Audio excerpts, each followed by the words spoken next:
Voilà, donc nous allons parler du temps des crises et de la dynamique de la construction européenne. Je suis heureux d'animer ce débat. On va essayer de gagner du temps sur les présentations. Vous avez compris que le temps des politiques européennes était long, qu'il était plus long que même le temps de chacune des politiques nationales, comme si le temps de tous les membres de cette Union européenne s'accumulait et s'additionnait. Louis Gallois, il y a 2 jours, dans une de ses interventions, soulignait que la longueur des procédures et du temps de la décision typiquement français semblait s'être exporté et de façon exponentielle à l'Europe et à Bruxelles. Et il soulignait d'un trait d'humour que ça, au moins, nous avions réussi à l'exporter. En tout cas, on va se demander si la dynamique européenne peut être une réponse à la crise. Je remarque d'ailleurs qu'entre l'exposé de notre sujet, le temps des crises, une dynamique de la construction européenne et sa traduction en anglais, il y a une légère différence. Le temps des crises est vu comme un élément has an answer. Je ne sais pas si on n'a pas le nom du sujet à l'écran malheureusement, mais ça donne une idée des différentes nuances qu'on peut avoir. Est-ce que la dynamique européenne peut être une réponse à la crise ? Et si oui, quelle direction pour ça? Je vais tout de suite demander à Laurence Boone du Cercle des économistes de brosser le sujet et ensuite je passerai la parole aux différents intervenants lorsque je les aurai présentés. Laurence.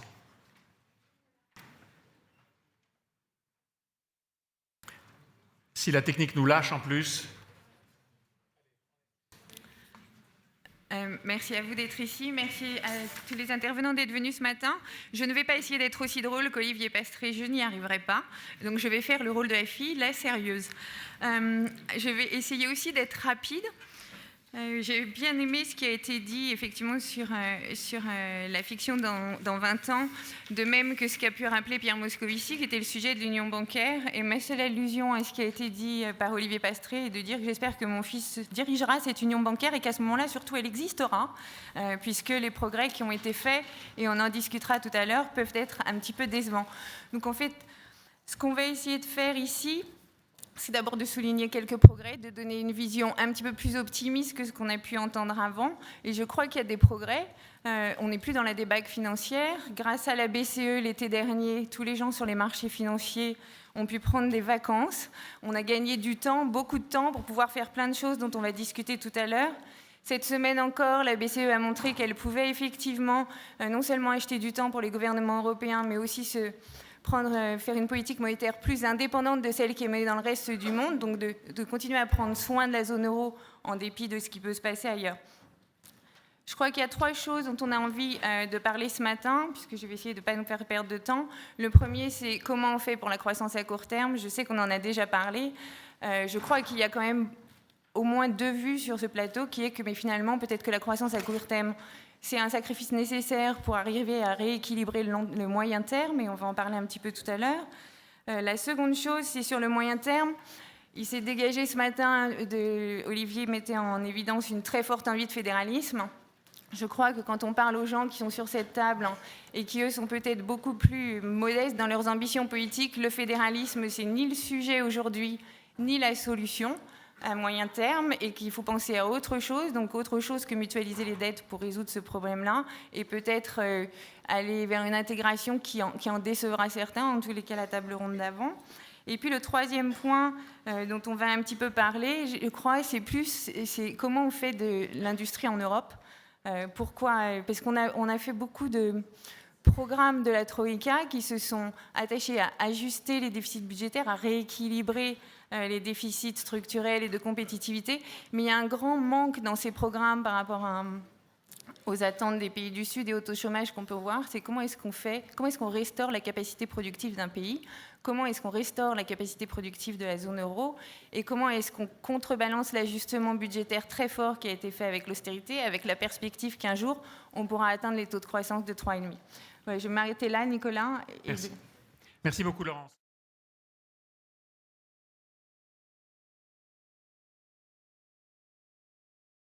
On va commencer tout de suite avec vous, Jens Weinmann. On a entendu parler beaucoup des déficits, de la dette, de la récession, du manque de compétitivité de l'Europe. On connaît les ressorts de la crise en Europe, on en a beaucoup parlé, et les ressorts de la crise en zone euro. Comment est-ce qu'on peut retrouver, selon vous, une dynamique dans ce contexte compliqué ? Merci beaucoup. Et comme vous pouvez imaginer, c'est un immense plaisir pour moi d'être de retour à Aix. J'en suis très reconnaissant au Cercle des économistes. Et les dernières heures ici ont fait réémerger des souvenirs très agréables. Il y a un quart de siècle, je suis venu à Aix pour commencer mes études de sciences éco à Aix-Marseille 3, qui n'existe plus, comme j'ai appris aujourd'hui, qui a fusionné avec Aix 2, Aix-Marseille 3 à 2, et appris comment l'Europe fonctionne et aussi bénéficier de cette ville merveilleuse qui est Aix-en-Provence. Aujourd'hui, donc, je suis revenu pour faire la même chose, discuter de l'Europe. Malheureusement, il n'y a pas vraiment le temps pour se réjouir d'Aix-en-Provence, ce que je regrette. Et la prochaine fois, je vous promets, si vous m'invitez encore, mon discours sera en français entièrement. This is now to say that I'm switching to English. And I wanted to start with my presentation in English. I lost my French a bit. It's becoming a bit rusty in the meantime. Whenever the topic of conversation turns to economics and Europe these days, the euro normally takes center stage today more than ever. But it's also worth remembering that the euro was also a political project from the very outset. Back in 1949, the French economist Jacques Rueff declared that money would pave the way for European integration. And literally he said, l'Europe se fera par la monnaie ou ne se fera pas. 50 years later, Jacques Rueff's vision took shape. But the integration brought about by the economic and monetary union was, by construction, an asymmetric one. Monetary policy was united, but fiscal and structural policies remained matters of national responsibility, albeit subject to coordination rules that sought to address the deficit bias that is inherent in this institutional setting. This was in keeping with the principle of subsidiarity as enshrined in the European treaties, and it was also supposed to be in keeping with the principle of liability as spelled out in the no bailout clause, which sought to complement the coordination rules by fostering market discipline with respect to fiscal policy. And this meant that bad or unsustainable fiscal policies would be sanctioned by higher market interest rates on the respective debt. And it was also in keeping with the primacy of monetary stability by virtue of an independent European system of central banks and the provision of monetary financing. And together with the rules laid down in the Stability and Growth Pact, these precautions were designed to contain the tensions inherent in this framework that combines a single monetary policy with 17 national independent economic policies. And besides being designed to promote stability, the euro also promised to foster prosperity as well. So hopes were high that the euro would set in motion a process of real convergence. And it was expected that governments would have no choice but to implement structural reforms and improve their supply side as stimulating demand was no longer an option. Fiscal policy was restrained by the rules, and monetary policy, meanwhile, was no longer available to national policymakers at all. And we now know that things did not work out quite as expected. That poses, for me, a fundamental question, which is, do we need to shift economic policies further to the European level to make monetary union work? Or will it suffice to amend the existing framework? And in my remarks, I wish to argue that both avenues can, in principle, lead to a stable framework. But the changes required to amend the current framework are by no means trivial.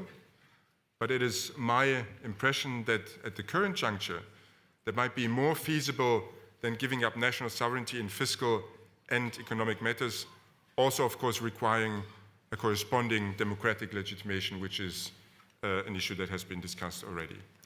The crisis, in my view, can be read simultaneously as a sovereign debt crisis, a balance of payment crisis, and a financial crisis. But in my view, there's one common principle which goes a long way towards explaining the crisis. People respond to incentives. And in the case of Europe, implicit guarantees for banks and sovereigns caused shareholders, investors, governments, and voters to ignore or worry less about risks. Underestimated contagion effects between countries exacerbated these effects. And in the end, the balance between liability and control, which is essential for any market's economy, got out of kilter. And this, for me, largely explains the unsustainable developments in the run-up of the crisis. And this is what needs to be changed for the euro area to again regain its footing. In terms of the implicit guarantees given to the sovereigns, a genuine fiscal union would be one path towards establishing a framework which balances liability and control. And in this scenario, control and intervention rights would be shifted to the European level. And if this prerequisite would be fulfilled, a greater mutualization of liabilities would become feasible and may also be justified. But it seems to me that giving up national sovereignty in fiscal matters does not really enjoy a majority support in Europe at this juncture, neither among politicians nor among the general public in the member states.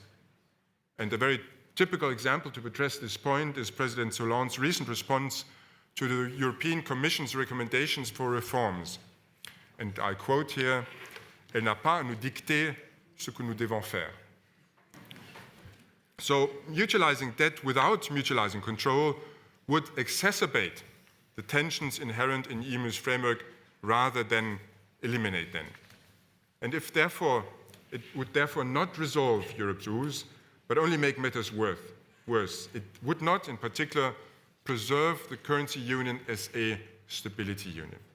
So for me, the only feasible way forward is to strengthen the framework laid down in the European treaties. And this implies stiffening fiscal rules, which were stretched and ignored too often in the past, with Germany and France being one of the culprits. And the new Stability and Growth Pact, which has been also discussed already, is a step in this right direction. But the mere existence of these rules does not suffice. We need also to actually apply them. Softening the rules would be a step backwards. And this is why I have some skeptical views on the European Commission recently suggesting taking public investment out of the deficit calculation. In my view, this makes the procedure more arbitrary and less transparent, and thus jeopardizes its credibility. And at the end, the lack of credibility of fiscal policies is one of the key problems we are facing in the euro area crisis. In addition to stronger rules, we need to make sure that in the system of national control and national responsibility, sovereign default is possible without bringing down the financial system. Only then will we really do away with the implicit guarantee for sovereigns. And to achieve this, we have to sever the excessively close links between banks and sovereigns. Currently, European banks hold too many of their own government bonds, and this is because banks do not have to hold any capital against their government debt, and the risk weight assigned to sovereign bonds is zero. And to counteract excessive investment in sovereign bonds, we need to change the capital rules for these bonds in the medium term in order to make sure that they're adequately risk-weighted, and we need to limit for banks' exposures to sovereigns, as this is already the case for private creditors. And only then will banks be able to cope with the repercussions of sovereign default. Getting to grips with the implicit guarantee for sovereigns would be one big step towards eliminating the inherent tensions in the monetary union structures. Removing the implicit guarantee for banks would be another one. And to make that happen, we have to ensure the resolvability of banks. Defining a clear hierarchy of creditors is crucial. Shareholders and creditors will have to be first in line when it comes to bearing banks' losses instead of taxpayers. And to further strengthen market discipline, the establishment of a single supervisory mechanism for systemically important banks, as well as a single resolution mechanism, will be an important step forward. This is what's generally labeled banking union. And in this regard, a common resolution regime will have to ensure that banks without a viable business model can exit the market in an orderly fashion. And such a regime is crucial not only for financial stability, but also for sustainable growth. A functioning resolution regime strengthens incentives for effective credit monitoring and moderate banks' risk appetites. And in doing so, it enhances the allocation of capital and reduces the risk of a bubble emerging. Better still would be, of course, if banks didn't even reach the point of having to be wound down in the first place. And in this regard, higher capital requirements and better recapitalized banks are a big part of the solution. Let me finally touch with a few words the role of monetary policy. Monetary policy has already done a lot to absorb the economic consequences of the crisis, but it cannot solve the crisis. And this is the consensus also in the Governing Council. The crisis laid bare structural shortcomings, and such structural shortcomings also require structural solutions to improve competitiveness, address unemployment, and restore fiscal sustainability. And the best contribution a central bank can make to a lasting resolution of the crisis is to fulfill its mandate, namely that of maintaining price stability. And this is, I think, what Jack Ruth actually meant when he made his famous statement in 1949. As David Marsh has pointed out recently, it was a declaration of support for common principles of monetary stability, rather than an early advocacy of a single currency. And we should not jeopardize now what we have fought so long to achieve. Ladies and gentlemen, let me conclude. Monetary union has always been both a political project and a prosperity promise. And to fully unleash the common currency potential, efforts are needed on two fronts: structural reforms as well as the abolition of implicit guarantees for banks and sovereigns. Thank you very much. Merci.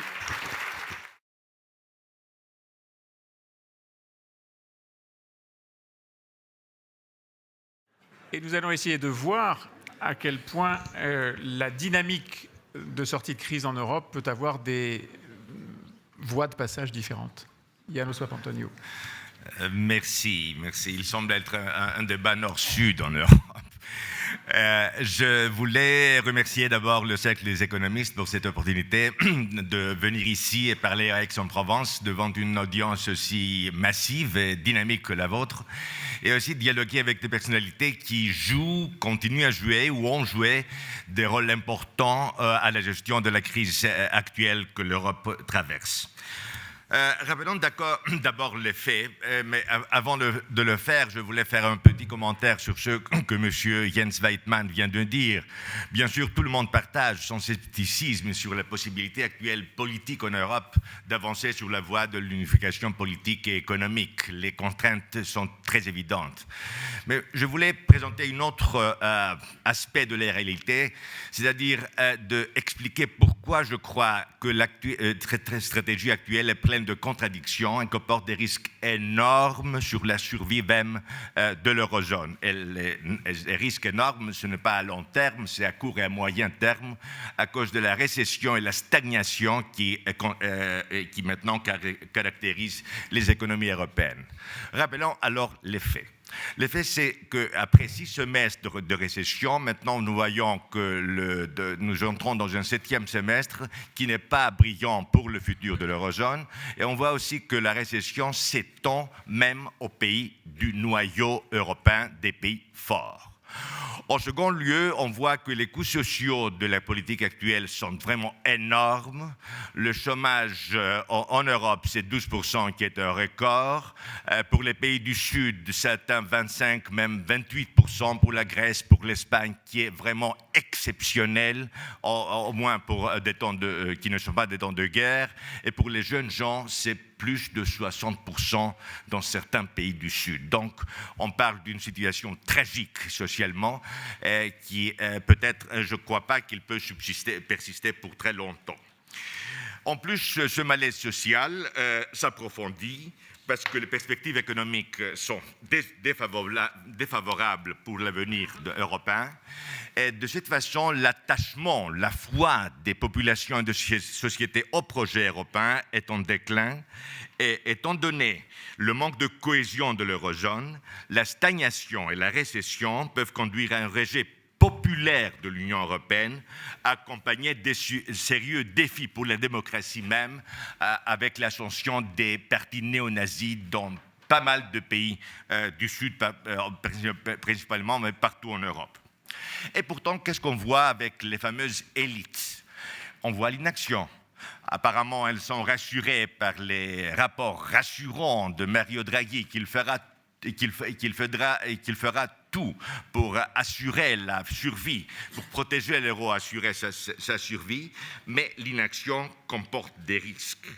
L'inaction prolongée, encouragée par le calme relatif des marchés, perpétuera la stagnation, c'est le risque majeur, et pourrait éventuellement conduire au break-up, à la dissolution de la zone euro, par une série des accidents qu'on ne peut pas effectivement prévoir, mais qui ne sont pas irréalistes. En premier lieu, il peut y avoir des banqueroutes des pays faibles qui affaibliront l'union monétaire et peuvent la conduire à un club plus restreint des pays vertueux qui défendront un euro fort, ou bien l'Allemagne, si elle voit un front du Sud, y compris peut-être la France, qui conteste ces politiques d'austérité et ces politiques vis-à-vis l'avenir de l'Europe, peut s'orienter vers une politique d'avantage fiscal étroit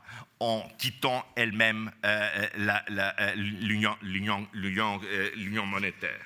Donc, les risques d'une prolongation indéfinie de la stagnation et d'une situation sociale tragique comportent des risques très importants pour la survie de l'eurozone. On ne peut pas mettre des pourcentages, mais les risques existent.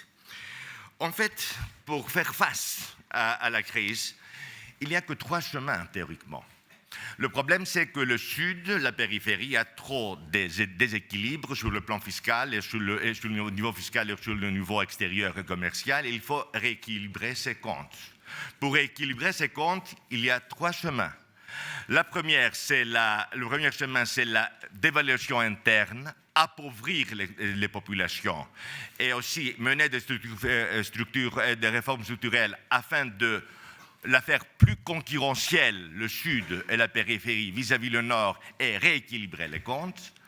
Le second chemin, c'est de renforcer la demande par un assouplissement de l'austérité, par des plans d'aide de type Marshall au Sud, pour faire remonter le niveau de développement et de croissance au Sud et rééquilibrer les comptes. Et le troisième chemin, c'est de dépendre aux transferts fiscaux pour couvrir les déficits. Alors, où en sommes ? Maintenant, on applique le choix numéro 1. C'est-à-dire austérité et réforme structurelle. Qu'est-ce qu'on voit ? L'échec. Une austérité brutale, une récession profonde, des coûts sociaux énormes, mais on voit encore que les déficits fiscaux restent importants, et surtout le pourcentage des dettes publiques par rapport au PNB trop élevé et pas soutenable dans l'avenir. En plus, on voit les réformes qui piétinent, on voit que la confiance ne revient pas, alors il y a une contradiction, je dirais une impasse. La voie de la demande, bien sûr, n'est pas réaliste pour la stabilité de l'eurozone ensemble, et finalement, la voie des transferts fiscaux n'est pas soutenable politiquement à cause des réactions raisonnables des pays du Nord. Qu'est-ce qu'on fait ? On ne fait rien ? Non.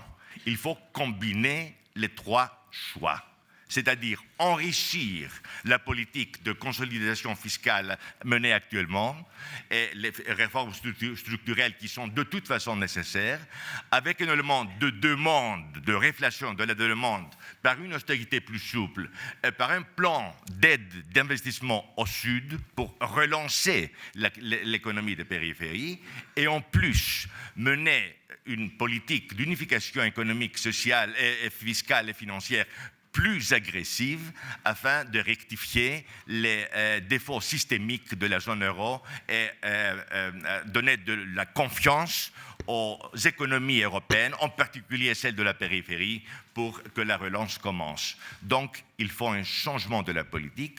Je ne vous cache pas, je conclus, qu'on attend beaucoup de la situation qui va se produire après les élections allemandes. On comprend très bien que Mme Merkel maintenant a les mains liées, mais on espère qu'elle verra, ou le leadership qui va être élu verra les risques et va adapter, ajuster et enrichir la stratégie économique afin de résoudre la crise et ne pas conduire l'Europe à des situations incontrôlables. Merci beaucoup. Merci beaucoup.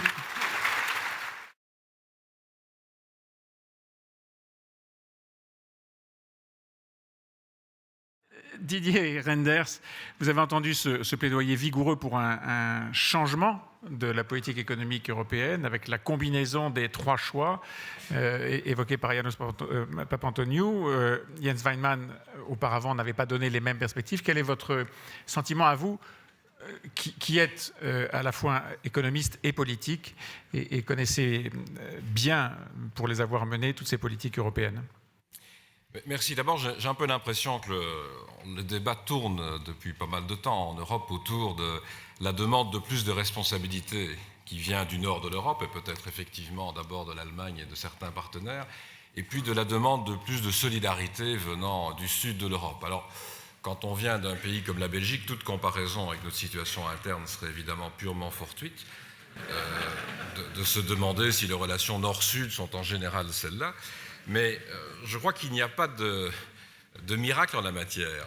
C'est comme la poule et l'œuf. On aura besoin des deux. Alors, le problème, c'est savoir par quoi commencer. Et si j'avais un reproche à faire à la politique allemande depuis déjà pas mal de temps, c'est que pour commencer, pour faire un pas, il faut qu'on soit vraiment au bord de la catastrophe. Je l'ai vécu dans le dossier grec, dans le dossier portugais, dans l'ensemble des crises que l'on a rencontrées. En Allemagne, on a tendance, pour faire pression, je peux le comprendre, pour faire pression sur un partenaire, pour faire pression sur la nécessaire responsabilité, on ne fait le geste de solidarité qu'au dernier moment. Alors ça donne un peu la peur du vide, ça donne toujours cette impression que l'on va voir exploser la zone euro. Alors je ne vais pas revenir sur chacun des éléments parce qu'on n'en a pas le temps. D'abord dire que ces dernières années, on a beaucoup progressé. Ça vient d'être rappelé. Progressé dans quoi? Dans l'intégration européenne. Parce que sans trop s'en rendre compte peut-être, on travaille maintenant avec une union bancaire qui se met en place. Ce n'est pas seulement la supervision de l'ensemble des banques. Moi, j'ai connu la crise bancaire en Europe en 2008, quand on a vu arriver cette crise des États-Unis directement sur nos banques, sur Fortis en Belgique, sur Dexia et sur bien d'autres. Au début, d'ailleurs, on nous regardait comme de pauvres petits Belges malheureux qui subissaient une crise, mais enfin, dans les 24 heures, beaucoup se sont rendus compte que ça allait gagner leur pays également. Et on a réagi avec des tas de mesures qui ont été prises, je ne vais pas y revenir, pour lutter contre cette crise, mais depuis, avec une supervision qui ne sera plus nationale, qui va être enfin européenne, et petit à petit, une mise en commun des risques. C'est plus difficile parce que c'est déjà une intégration budgétaire européenne que de faire ça. Alors face à cela, je crois qu'on va continuer. On l'a d'ailleurs beaucoup plaidé ces derniers temps, mais il y a un risque. C'est le deuxième point que je veux évoquer. Moi, je vois un risque dans les élections allemandes.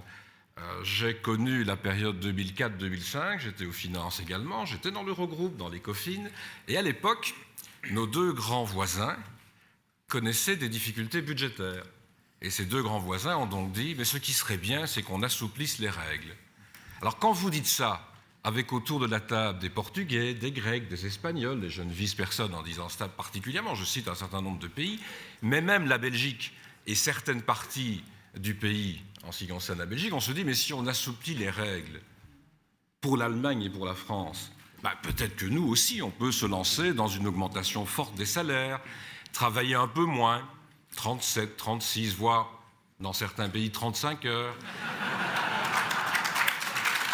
Et puis on s'étonne quelques années plus tard de souffrir d'un manque de compétitivité, de souffrir d'une explosion du chômage, de souffrir d'un certain nombre de maux que l'Allemagne n'a peut-être pas vu arriver de la même façon, parce que pendant toute cette période, Jean-Claude Trichet le rappelait à chaque réunion de l'Eurogroupe, il y avait une modération salariale, pas imposée par une autorité, mais débattue et dialoguée et discutée entre partenaires sociaux, il faut quand même s'en rendre compte. Alors un troisième élément, c'est le fédéralisme. J'ai entendu le mot tout à l'heure. On ne va pas réformer les traités dans les 24 heures. On ne va pas aller vers une démarche totalement fédérale. Mais même en France, le mot commence à apparaître de temps en temps.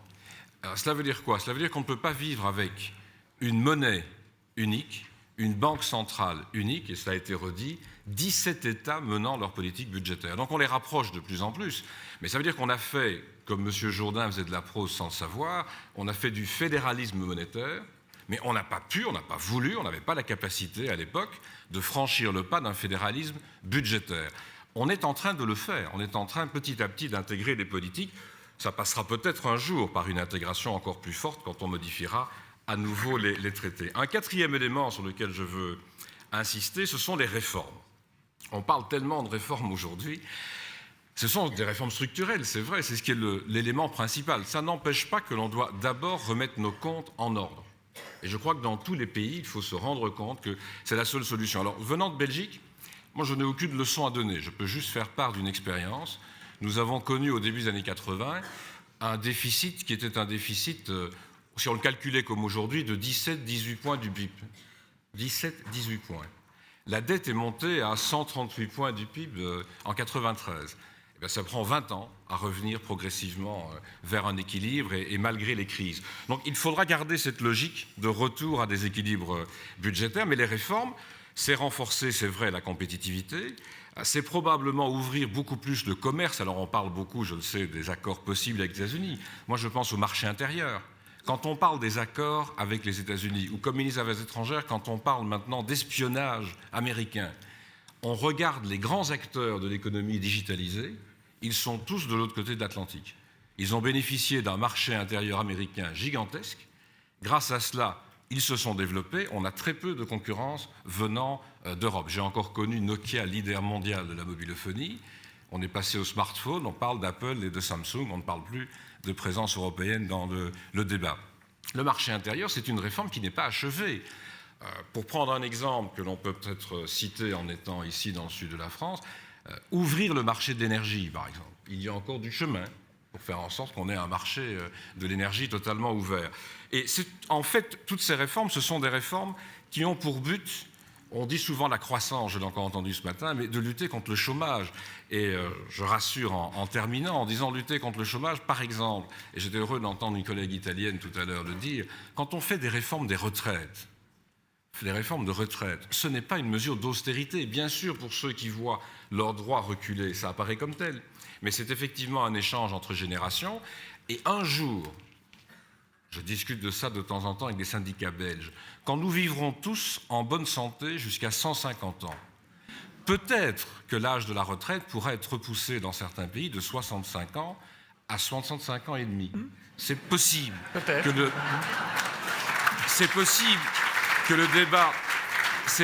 le débat puisse s'ouvrir. Je veux simplement dire sur cela, et c'est mon mot de conclusion, que toutes ces réformes, elles n'ont de sens, y compris la légitimité européenne, mais on y reviendra peut-être, que si elles sont acceptées. Et dans nos pays, ce qu'il faut faire se développer le plus, c'est le dialogue entre des partenaires sociaux, entre des acteurs économiques. Le dialogue entre les entreprises et les organisations syndicales représentatives des travailleurs. On pensait que c'était impossible depuis des dizaines d'années dans mon pays. Ces derniers jours, on vient de mettre en place un statut unique entre ouvriers et employés. Eh bien, ça s'est fait avec l'aide du gouvernement, mais d'abord en enfermant pendant une nuit les représentants syndicaux et patronaux, et ils se sont mis d'accord. C'est un message qu'on doit faire passer partout en Europe. Merci beaucoup.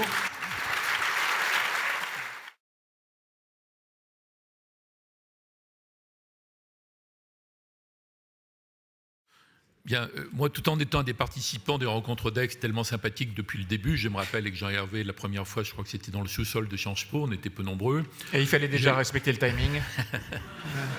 Parce que Jean-Hervé était déjà comme il est. Je viens de regagner 20 secondes. Là. Et ce n'était pas encore climatisé. Ça. Bon, j'ai toujours une position sur la question européenne un peu différente, disons, du consensus, du point d'équilibre de ce groupe.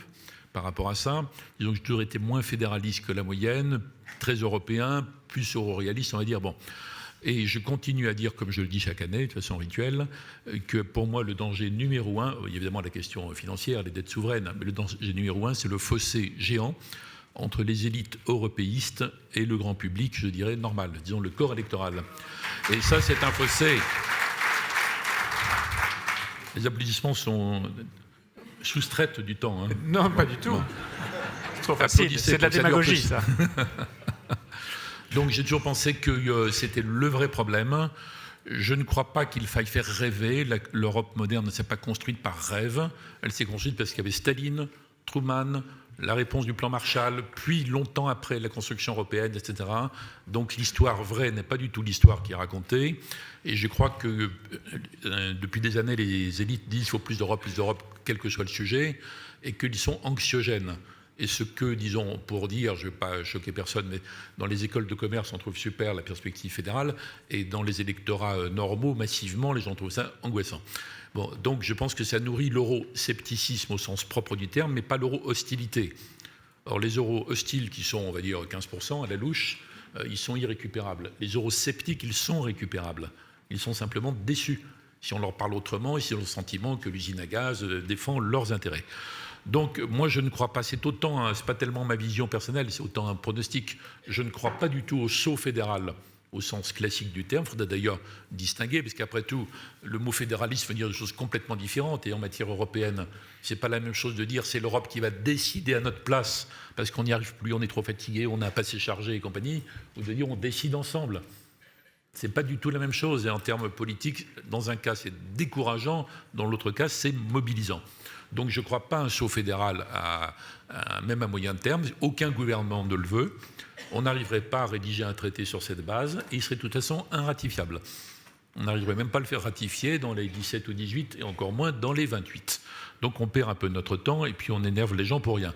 Je constate d'ailleurs, je connais bien la position allemande, je veux dire la cour de Karlsruhe, le Bundestag, l'évolution de mon ami emblématique Joschka Fischer sur 10 ans, qui dit absolument plus ce qu'il disait à l'époque du discours Humboldt, ce que dit Mme Merkel en ce moment, qui dit qu'il ne faut surtout pas renforcer les pouvoirs de la Commission, et que ce n'est pas une idée extrêmement enthousiasmante de faire élire le président de la Commission par le Parlement européen, et qu'il n'y a pas d'urgence à réformer les traités. C'est ce qu'elle dit en ce moment, et là je pense qu'elle parle vrai, sans parler d'autres personnalités allemandes. Cela étant dit, je trouve que nous avons fait ces dernières années, et là curieusement je suis d'accord avec le début de ce qu'a dit Jean-Claude Trichet tout à l'heure, on a fait sous l'empire de la crise et de la contrainte, on a fait des progrès gigantesques, extrêmement importants, mais c'est une sorte de système sur fond global de système communautaire, c'est une sorte de progrès, disons, intergouvernemental, moderne, perfectionné. On décide ensemble de plus en plus. Ça, c'est très bien. Ça sera durable et légitime à deux conditions. Mais ça, tout le monde l'a dit, à condition que ça ne soit pas que répressif, disciplinaire, punitif, mais qu'on s'occupe aussi dans ce gouvernement économique de la zone euro, en construction de facto de combinaison entre assainissement des finances publiques et croissance, qu'on s'occupe d'écologisation intelligente et rationnelle, réintégrons le progrès dans tout ça, qu'on s'occupe peut-être, faut-il oser, je ne sais pas si M. Weidmann va être fâché, mais par les taux de change un jour peut-être, bon, ça se discute ça. En tout cas, ça pour moi c'est positif si on corrige ce point. Le deuxième point, c'est celui du contrôle démocratique. Il y a quelques semaines, j'entendais Helmut Schmidt et Valéry Giscard d'Estaing, c'était très émouvant d'ailleurs, ils étaient à l'ambassade d'Allemagne à Paris, et ils disaient « on a raté notre coup avec le Parlement européen ». On croyait que ça allait donner une identité, que les peuples allaient se retrouver. Pas du tout, ça ne marche pas du tout, les gens s'en fichent. Bon. Et donc, quand la question était posée, mais comment il faut faire le contrôle démocratique de la zone euro, si on veut la fortifier, ce qui se passe en ce moment, il faut le faire, il disait il faut un rassemblement des parlements nationaux. Giscard était le président français le plus pro-européen, au sens classique du terme. Alors, il y a un article du traité qui permet de combiner les deux, d'ailleurs. Ça semble une combinaison d'une chambre spécialisée du Parlement européen et des parlements nationaux. En tout cas, tous les grands dirigeants politiques sont obsédés par le fait de rebrancher les peuples, et donc les eurosceptiques, sur la construction européenne, et non pas de les sermonner, leur faire la leçon, les mépriser pour les énerver de plus en plus et creuser le fossé. Je terminerai, je ne sais pas combien de temps il me reste, quand même 2-3 minutes, que même cette avancée pragmatique énorme dans la zone euro, à mon avis, règle pour un certain temps la question théorique du degré de transfert de souveraineté ou d'abandon, ne parlons plus d'abandon de souveraineté, à travers l'exercice en commun de la souveraineté. C'est une innovation concrète, pratique, on n'a pas eu besoin de changer les traités pour faire ça. C'est les ministres des Finances, c'est les premiers ministres et les dirigeants qui ont fabriqué ça, les gouverneurs de banque, les directeurs du Trésor. Enfin, il y a une sorte d'innovation collective très intelligente. Et à mon avis, on peut faire une pause par rapport à ça. Je ne crois pas qu'on ait intérêt, ni d'ailleurs qu'on puisse politiquement, refondre les traités par rapport à ça. Il faut plutôt capitaliser sur cette avancée. Quant à l'Union, elle sera toujours là. Moi, je souhaite plutôt, contrairement à Pastré, que la Grande-Bretagne reste dedans, mais c'est un sujet secondaire ce matin, là. En tout cas, il y aura la zone euro et il y aura l'Union. N'oubliez pas quand même qu'avant la crise des dettes souveraines, il y avait des désaccords profonds entre Européens, toujours là. Alors la question de souveraineté, intégration, etc., à mon avis, on peut surmonter ça à travers les avancées pragmatiques, je pense. Il y a toujours un certain désaccord entre Européens sur l'élargissement. Est-ce qu'il faut continuer? À quel rythme? Jusqu'où? Bon, alors c'est modéré en ce moment parce qu'il n'y a pas tellement de pression, mais la question se pose toujours. Et il y a toujours, moi, ce désaccord qui me préoccupe et dont je parle tout le temps, quel que soit le sujet d'ailleurs, de la table ronde, qui est là. Est-ce que l'Europe doit être une puissance dans le monde ou pas? Ou est-ce que c'est simplement une grosse ONG ou une grosse Croix-Rouge et une grosse machine pour faire des discours sur les droits de l'homme qui n'ont aucun effet sur rien et menacer les gens de sanctions, etc. Bon. Moi, je pense qu'il faut une Europe puissance, parce que sinon on sera impuissant, donc dépendant, et on gérera les décisions prises par les autres. Mais je respecte le fait que pour beaucoup de peuples en Europe, c'est une notion inquiétante, et que nous, les Français, on n'a jamais réussi à convaincre tout à fait par rapport à ça. Donc il faut donner une réponse intelligente, nouvelle, sur cette question de l'Europe puissance. Il faut s'en occuper, ce n'est pas sans lien avec tout le reste, parce que tous les morceaux de cette construction européenne forment un tout, malgré tout. Donc je le réintègre dans votre débat, qui est légitimement surtout économique. Merci beaucoup, Hubert Védrine. Merci.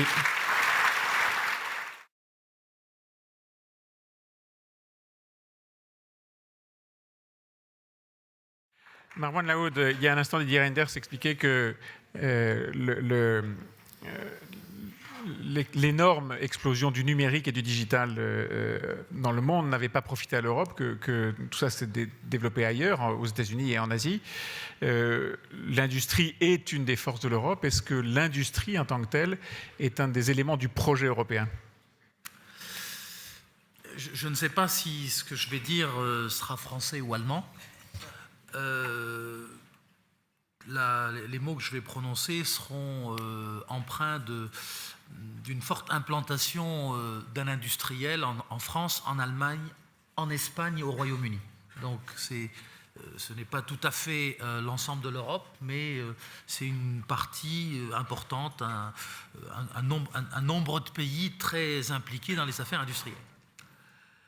Jens Weidmann, tout à l'heure, citait Jacques Rueff en disant la monnaie sera au cœur de la construction européenne, une sorte de condition sine qua non. Le point de départ de la construction européenne, c'est deux initiatives industrielles, la CECA et Euratom, deux échecs. L'échec de la CECA est lié à deux éléments. Le premier, c'est qu'il est difficile de réguler les prix dans un secteur qui est celui du charbon et de l'acier, et peut-être de manière plus fondamentale, le choix du secteur. Choisir quels sont les secteurs sur lesquels il y a un avenir, choisir les secteurs sur lesquels l'Europe a des points forts. Euratom est illustratif de la même manière, c'est l'échec parce qu'il y a des intérêts nationaux très fortement divergents. Donc c'est un échec politique. Alors, si on revient aux bases, le poids de l'Europe dans l'économie mondiale, à l'origine de ce poids, se trouve la révolution industrielle. C'est d'ailleurs le poids de tout le bloc occidental, Europe, États-Unis. Et il est intéressant de noter qu'aujourd'hui, ce qui tire le retour à la croissance des États-Unis, c'est une sorte de nouvelle révolution industrielle. Donc moi, je fais partie des gens qui sont convaincus que nous avons besoin d'une industrie en Europe si on veut conserver une économie forte. Qu'est-ce qu'il faut pour ça? Ce qu'il faut pour ça, c'est viser, ce que je disais à l'instant, d'avoir une industrie en Europe, et non pas une quelconque politique industrielle européenne, voire la somme de politiques nationales, politique industrielle nationale. C'est plus en créant les conditions pour développer une industrie, c'est plus en laissant faire les entreprises, ce qui a été déjà dit à une table ronde précédente. En gros, donnez-nous les conditions favorables et laissez-nous faire. N'entravez pas l'action des entreprises. Et alors, pour être plus concret, de quoi s'agit-il? Il s'agit de stabilité de l'environnement fiscal, il s'agit de stabilité de l'environnement réglementaire, notamment en matière de droit du travail. Je ne dis pas une évolution, je ne dis pas une réforme, je parle de stabilité. Il s'agit de tenir compte des conséquences multiples, des conséquences en chaîne des décisions qui sont prises. Je dois citer aussi les réglementations environnementales qui, si elles sont très importantes pour l'avenir de la planète, parfois vont vite et se traduisent par des difficultés pour les entrepreneurs d'entreprendre.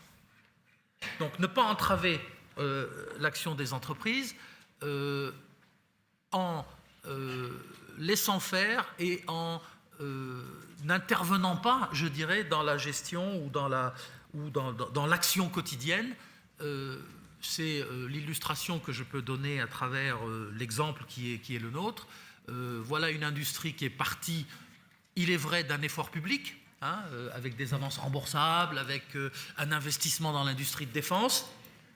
Et aujourd'hui, voilà une industrie qui se développe, crée de l'emploi en Europe, et non pas ailleurs. En Europe, quand je dis en Europe, c'est principalement dans les 4 pays que j'ai cités, et qui a une culture de management, une culture d'innovation et un profond enracinement européen. Je conclurai, puisque je viens de voir le panneau 2 minutes, en disant que... Dernier virage. Exactement, dernier virage avant finale. Je dirais que ce qui m'a frappé dans tous les panels que j'ai écoutés ce matin, c'est le débat autour du temps. Il faut que tous les temps soient pris en compte. J'ai entendu parler du temps des élections, du long terme, du temps des entreprises. Olivier Pastré a parlé d'avenir en parlant de 2025. Aujourd'hui, dans nos entreprises, il y a des dessins pour des avions pour 2050. En 2025, même sans changement, même sans allongement de l'âge de la retraite, je ne serai pas retraité. Et donc, le temps long, le temps court. Et privilégier la gestion au spectacle, c'est un peu la tendance aujourd'hui que je constate partout. On parle beaucoup de réformes, bien sûr, il faut des réformes. En général, on réforme quand on n'a pas bien géré. Si on gère bien avec des règles, on ne voit pas de plan d'un bloc, on ne voit pas de grosses réformes avec des tas de mesures, des changements radicaux. Et je crois que privilégier le non spectaculaire au spectaculaire serait pas mal. Excellent, merci.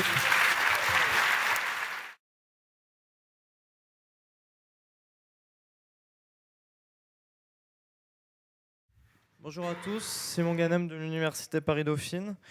On parle beaucoup de banques, d'austérité, de règles budgétaires en Europe, mais on oublie souvent le chômage et l'emploi par conséquent. Donc ma question est simple.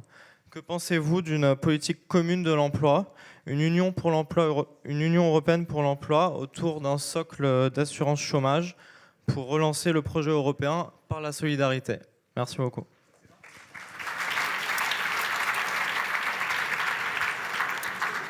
Est-ce que Didier Reynders veut répondre puisqu'il parle?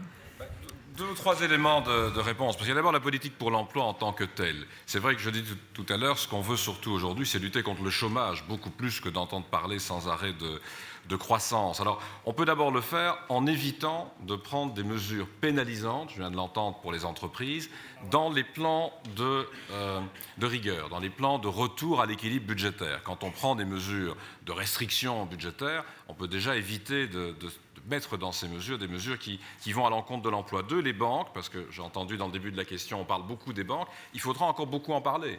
Parce que pour financer de l'emploi et de la création d'entreprises, on va se poser la question de savoir, dans toutes les réformes que l'on fait, quel est le rôle que l'on veut voir jouer aux banques pour arbitrer entre le court, le moyen et le long terme. Le financement, il viendra à un moment donné de cela.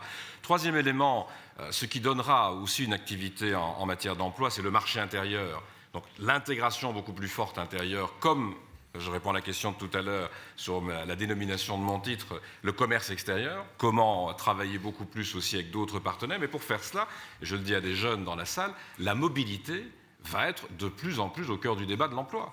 Dans d'autres régions du monde, les gens se déplacent évidemment beaucoup plus facilement que chez nous, où les barrières linguistiques, les barrières des États sont encore très fortes. Puis peut-on aller plus loin à travers des plans de relance? Je crois que le nord de l'Europe peut certainement progressivement relancer la consommation. On a vu les salaires bouger un peu en Allemagne, on les voit bouger dans d'autres pays. Il y a des plans d'investissement communs. L'étape suivante, se dire des politiques d'emploi, un socle social, un socle peut-être en matière fiscale. Là, on revient au fédéralisme. On revient à l'idée de partager des décisions. J'entendais parler d'une puissance éventuellement européenne par Hubert Védrine. Si c'est ça, c'est la défense, c'est les affaires étrangères, c'est peut-être malgré tout un jour un peu plus de fédéralisme. Je voudrais rassurer sur ce point et je termine. Le fédéralisme, c'est partager la souveraineté. Moi, j'ai vécu dans un pays pendant des années, je ne sais pas si c'était vrai ici, mais où la politique monétaire était fixée à Francfort par une banque centrale allemande avec uniquement des Allemands autour de la table. Depuis qu'on a fait la BCE, on a 2 Belges maintenant autour de la table à Francfort qui participent à la discussion. Avant, on appliquait les règles allemandes, point. Et donc ça veut dire que dans le débat que nous avons pour le moment, je crois que l'enjeu, c'est de plus en plus d'arrêter de parler des sceptiques ou des pas sceptiques, de pour l'Europe ou pas pour l'Europe, mais c'est de politiser le débat européen. La politique de l'emploi, veut-on qu'elle soit de gauche ou de droite, qu'elle soit libérale ou socialiste, qu'elle soit vert, jaune ou d'une autre couleur, mais qu'on arrête de se dire on est pour le processus européen ou contre le processus européen. Ça ne veut plus dire grand-chose. On doit être mature et oser un vrai débat de fond. Merci. Quel type de politique en Europe? Merci. Peut-être et même sûrement, ce serait intéressant de demander à Jens Weidmann de répondre à la question de Simon Ganem sur justement politique de l'emploi et peut-être politique de protection sociale et couverture chômage. It's always dangerous to lead a central bank astray on other areas of policy, since normally I'm advocating a rather restricted role for monetary policymakers, but let me try nevertheless. First, my first point would be that to make the link with the budgetary consolidation. I think it has to be clear that if budgets were balanced, each national authority would have, of course, the leeway to counter cyclical swings in unemployment much better than is currently the case. Second point for me would be that if we are actually countering structural differences with a common unemployment scheme and ensuring or organizing structural transfers, this underlines my point that at the end this would require much more control over national policies. I mean, is it acceptable that you organize structural transfers through an unemployment insurance schemes if we all decide independently on our retirement age, if we all decide independently on our labor laws, so you can, in a way, with your national decisions, externalize pretty well through that scheme bad policies to everybody else. So my point would be that if you want this, then it has to be clear that this means giving up national sovereignty in a lot of other areas that, and I don't see the willingness on the political level to do this at this juncture. So for me, the task for governments in addressing unemployment at this juncture is to facilitate structural change. As has been said, through efficient governments, through an efficient and stable tax system, through an educated labor force, and through making sure that unemployed are taken care of so they don't lose their human capital. Merci beaucoup. Merci. J'aimerais demander aussi... Très vite à Marwan Laoud, vous l'avez un peu évoqué en citant les nombreuses créations d'emplois que vous faites, un élément de réponse à cette question qui est évidemment au cœur des préoccupations des jeunes. Oui, ma réponse ne portera évidemment pas sur une politique de l'emploi, mais sur la création d'emplois et les conditions de création d'emplois. Monsieur Reinders a dit tout à l'heure qu'en n'entravant pas les secteurs qui croissent, il y a de la création d'emplois. Et ce qu'il faut, c'est non seulement ne pas entraver, mais donner confiance en termes de stabilité. Souvent aujourd'hui, des entreprises qui sont capables d'embaucher, qui sont capables de créer à la fois de l'emploi en leur sein, mais aussi chez leurs sous-traitants et dans leur écosystème, ne le font pas ou le font moins qu'elles pourraient parce que les conditions ne sont pas... Le problème n'est pas le côté défavorable, c'est le côté instable.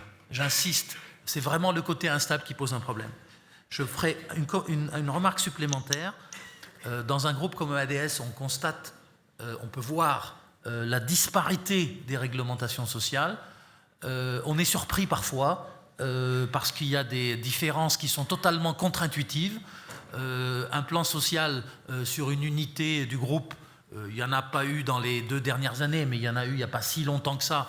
Un programme s'appelait Power 8 pour ceux qui ont suivi l'actualité du groupe.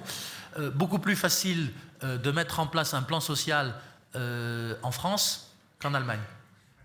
Merci beaucoup.